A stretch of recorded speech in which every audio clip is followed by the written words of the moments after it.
So we actually have a multi-tiered pricing model that we're testing out right now. So for patients that can't afford it, who can't even afford the $200 price point, we actually give it to them for free. And so we subsidize this using patients that can pay a higher price point for it.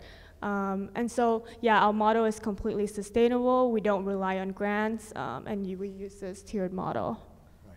You're also, you're not set up as a for-profit, you're set up as a nonprofit. And there are a couple reasons for that, but you told me about one in particular.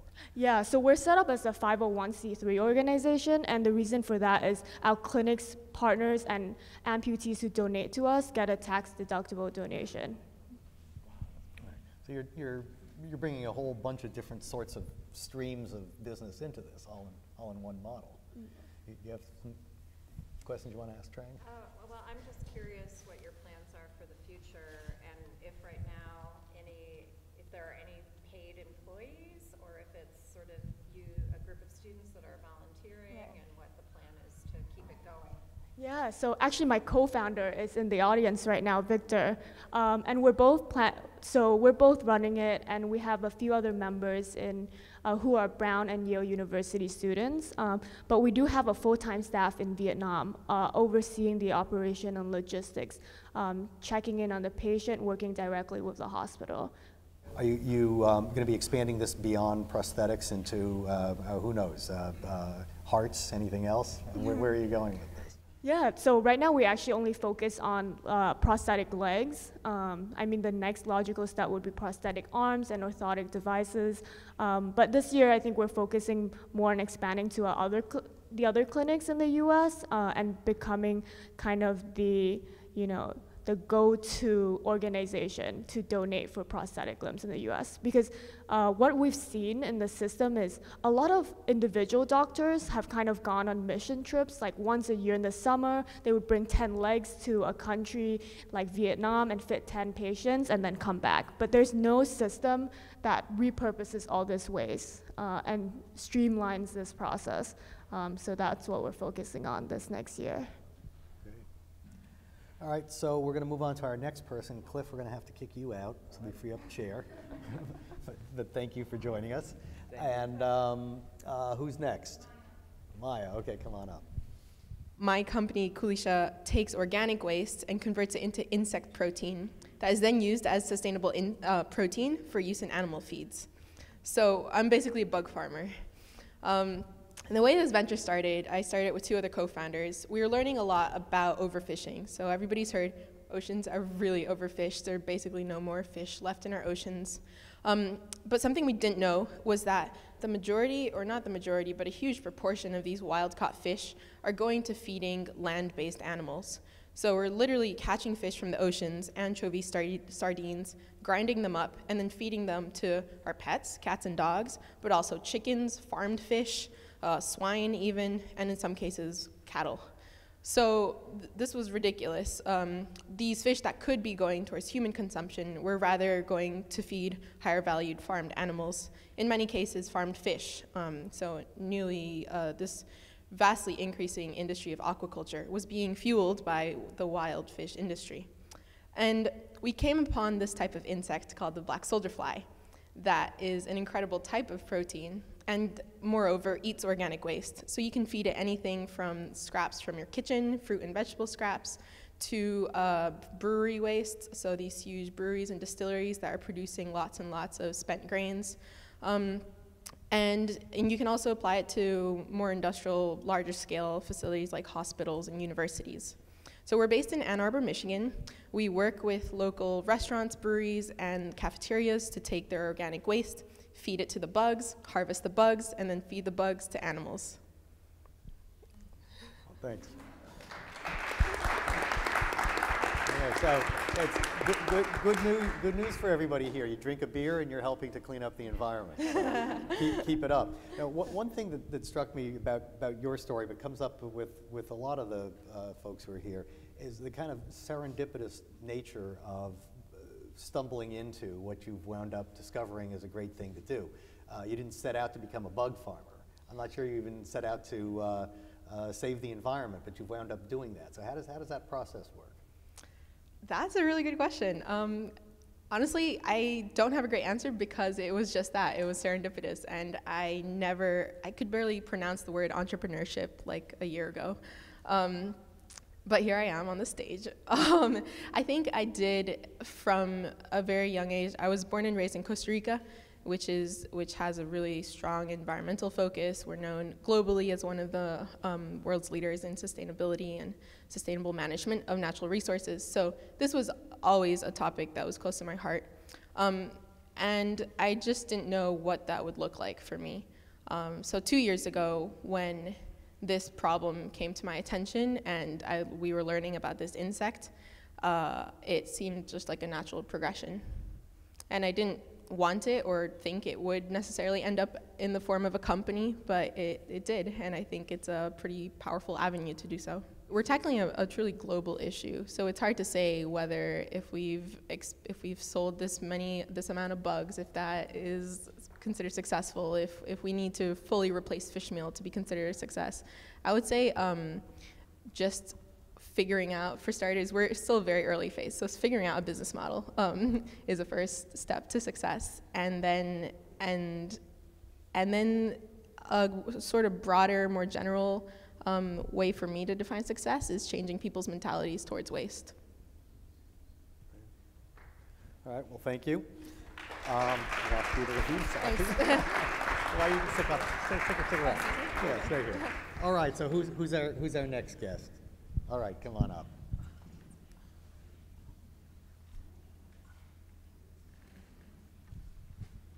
How you doing?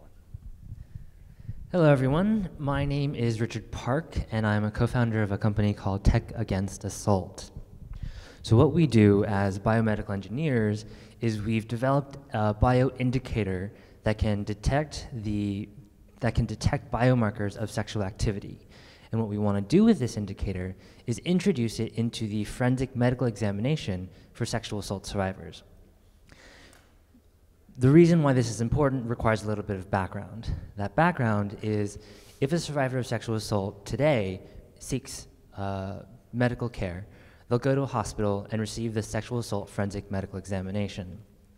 Unfortunately, the technology that they use hasn't really changed since the kit was first created in the late 70s, which is they use cotton swabs to collect biological samples from various orifices and surfaces of the body.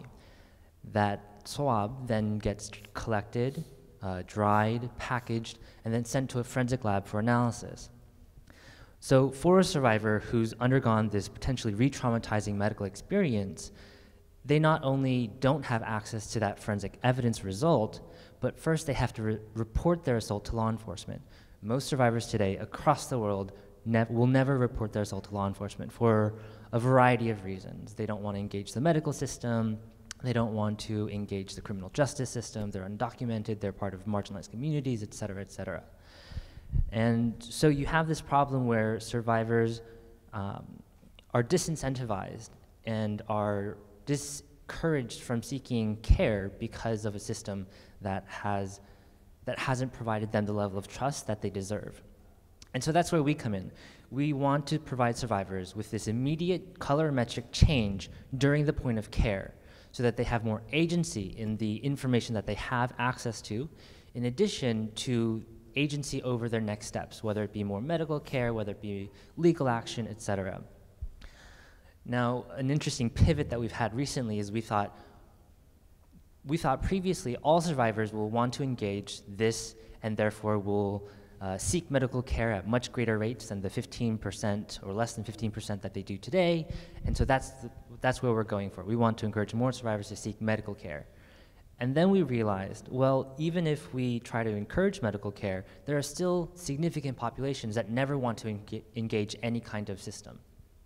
And so we recently collaborated with the NSF on a program that we're working on to really figure out and suss out all of these details about where we fit in as a technology and where we could go. And they really put us onto this commercialization path. Why can't you be a commercial product?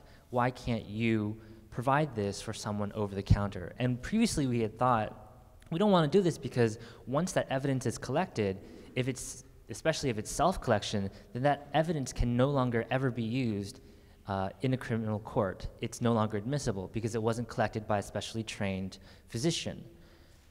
But then what about, then if we are only targeting the people who are seeking medical care, then what happens to the 80% of survivors, the more than 85% of survivors who will never engage that system? Are we letting them out to dry? And so that's kind of the pivots that we're seeing today. My co-founder Bella and I are still in the prototyping phase.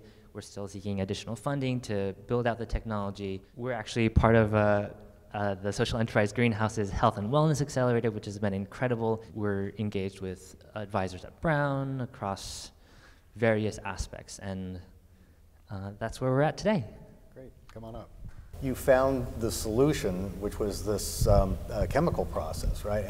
And realized that it was a solution to a problem.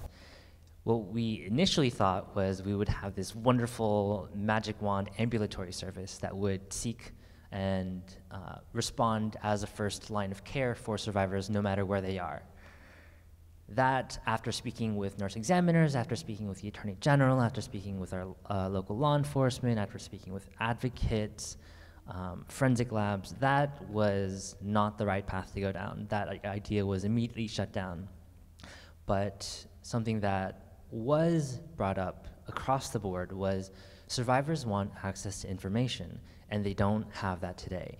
And so we thought, how can we provide that?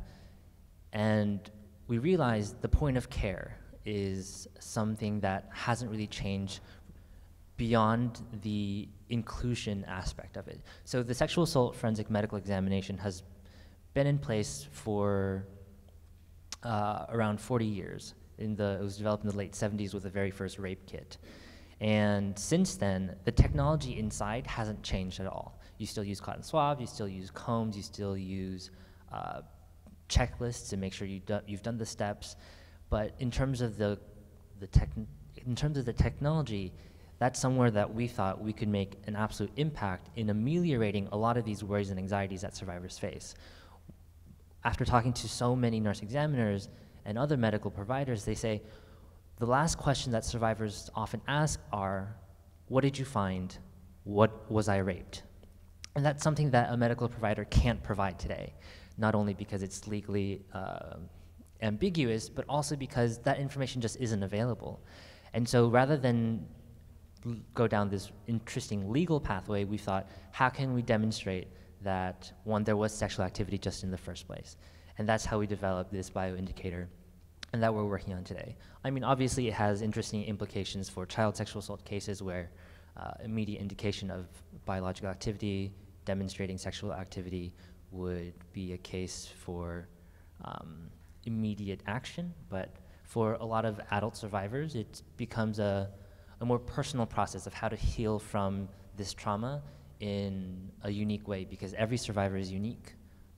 There's no one-stop shop for survivors, but we want to create an impact as much as we can. Yeah, and what are you seeing by way of impact? I mean, a recurring question here has been, what are your indicators of success and how are you hitting your metrics? What do you see on that?